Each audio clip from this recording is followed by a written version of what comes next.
Good night. Welcome to Teleislas News. These are the most important news of the day. The National Police announced a report of different public order situations that occurred during the Christmas Eve celebration, highlighting a brawl in the Spratbite pedestrian walkway led by minors. The celebration of the Christmas Day was affected by a brawl in the pedestrian zone, where minors engaged in a fight with knives and battles, causing panic among those transiting the area.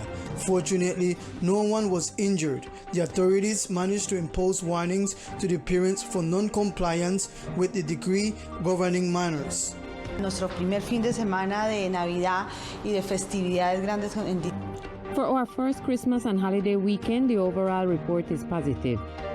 We had a situation of social disturbance due to inappropriate behavior. Yesterday afternoon, more than 50 to 80 young residents, minors, came to the pedestrian walkway and disturbed the tranquility of those who were passing through the area. You know that we have been working on the recovery of this space, as we have reiterated in other scenarios, which is a space for tourists and residents to walk. We call on parents. Parents play an important role here. The minors arrived there for no reason, affecting the tranquility of others. We went in and proceeded with personnel of childhood and adolescents, and in that sense, we had a minor for whom his parents were, and they were given summons for disturbing public order. The manager of the pedestrian area said that this situation is due to the lack of authority of parents. She calls on them to control their children and thus avoid these fights in this tourist attraction. Lo que hemos venido haciendo con tanto compromiso. Despite what we have been doing with so much commitment on the part of the administration and the police, a group of children came and caused a fight. All were under 15 years of age. Here the fault lies with the parents, not with the authorities or the government. Parents are too permissive. There are no more values or respect for anyone. The authorities are analyzing strategies to try to prevent this same situation from happening again in the pedestrian zone at the end of the year. At the same time, they reiterate the call to parents to prevent minors from coming to the pedestrian area without supervision to generate disturbances and disturb public order.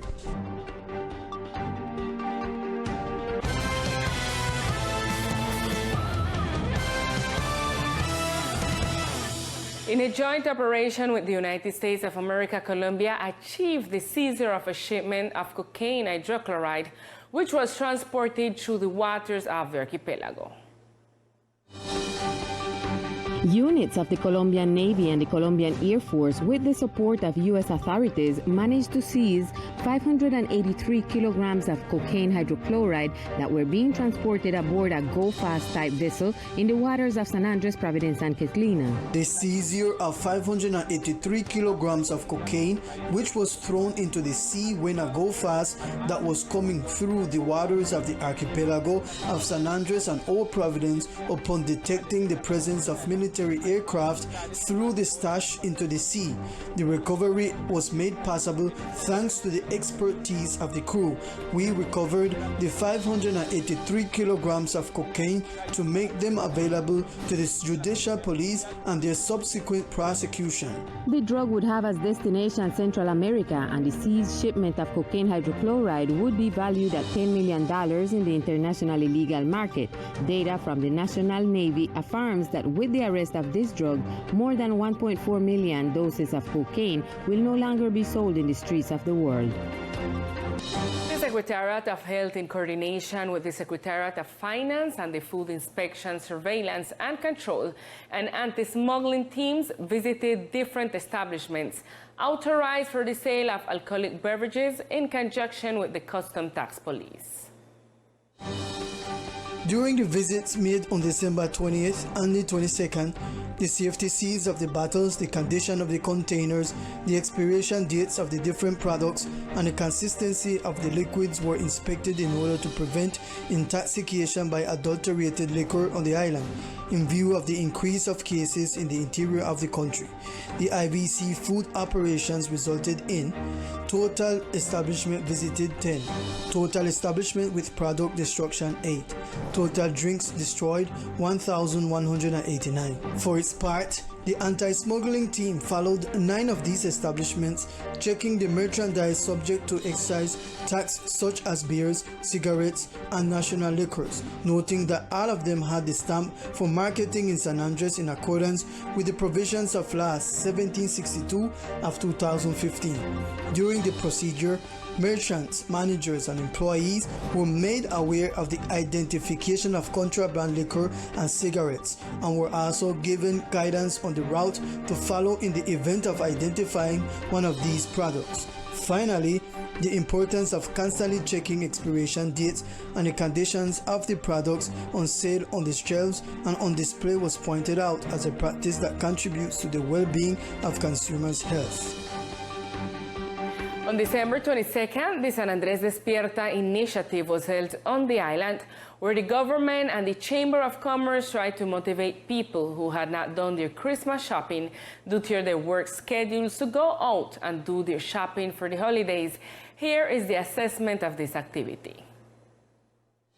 Giving a report of what was the result of Initiative San Andres Despierta, the director of the Chamber of Commerce made reference to the general behavior of the community and the merchants during the activity. The initiative had several stages. Initially, the stores were open until 8:30, 8:45 p.m. and from 9 until 10 p.m. the stores were open and very few establishments worked until 11:30 p.m. There was an issue that minors could only be on the streets until 10 p.m. by order of the departmental government.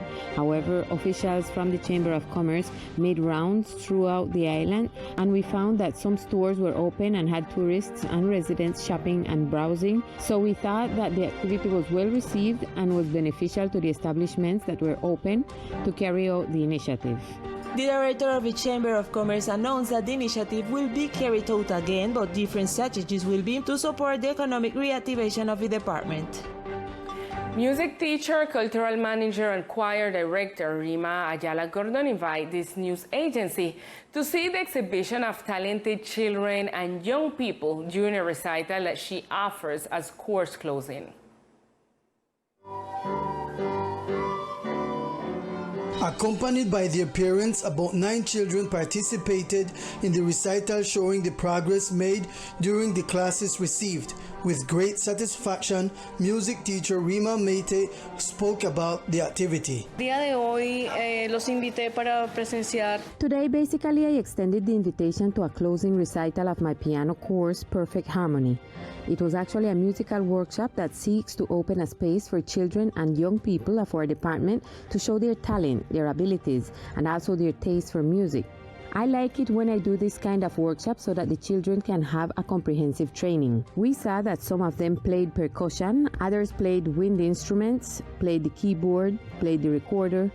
Through all this, we can establish a pedagogical process that will enable them to develop their musical talent. The presentation was attended by 9 young people between the ages of 6 and 16. Certificates were given as a motivation not only to the children but also to their parents as a proof of what the children have achieved. This island will be the epicenter of a Christian concert, which will have the participation of various artists of San Andres, and the main event with the Dominican group Barak. This event was organized by organizations of churches and the departmental government. Blessings to the people of San Andres, Colombia. We are in the ministry of Barak, and we will be for the first time on the island. This December 27th, we will be there to raise an altar of worship. We will close the year in worship so that the next year we will be filled with the presence of God. See you there. The renowned Christian group from the Dominican Republic, Barak, will be visiting the island tomorrow, December 27, for a Christian concert that will build the community together in worship. The organizers of the event invited the community to participate. And I want to invite all we people, everyone come out to this event. This event will change your life, will change your family life. Them people at home, you see your children are rebellious, you're picking in like your problem, bring them to this event. Believe me, one night, What you asked for years can happen in a one night. Come out because we believe God going to do something amazing for you, for your family, for your children. Come out, let's fill up this stadium and call on the presence of God, because every time we call on the presence of God, God always do something above and beyond what we ever think or imagine. So to come out, not only tonight we break out the event. We will start out tonight by the Sol Caribe Centro Hotel. That's a breakout event. 3 ministers will be there bringing a word from the Lord, a life-changing word. And then tomorrow we'll have Barack coming here. This is a miracle from God. Queremos invitar a todo este pueblo a una... We want to invite the people to a great night where God will work in a supernatural way. I invite everyone to participate in the blessing that God will give to your home, to your family, and the work of your hands. God will impact you, so I invite you. God bless you. The concert is completely free and will be held at the softball stadium located in the downtown area of the island tomorrow, December 27th.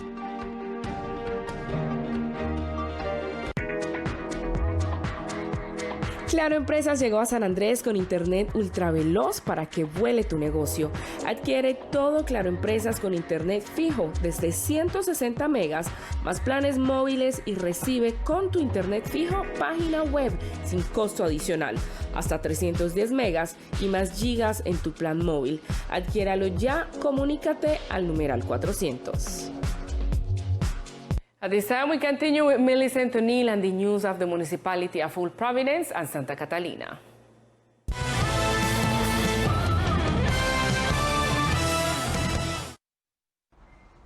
Good evening to all our viewers. This is the most relevant information from Old Providence and Catalina.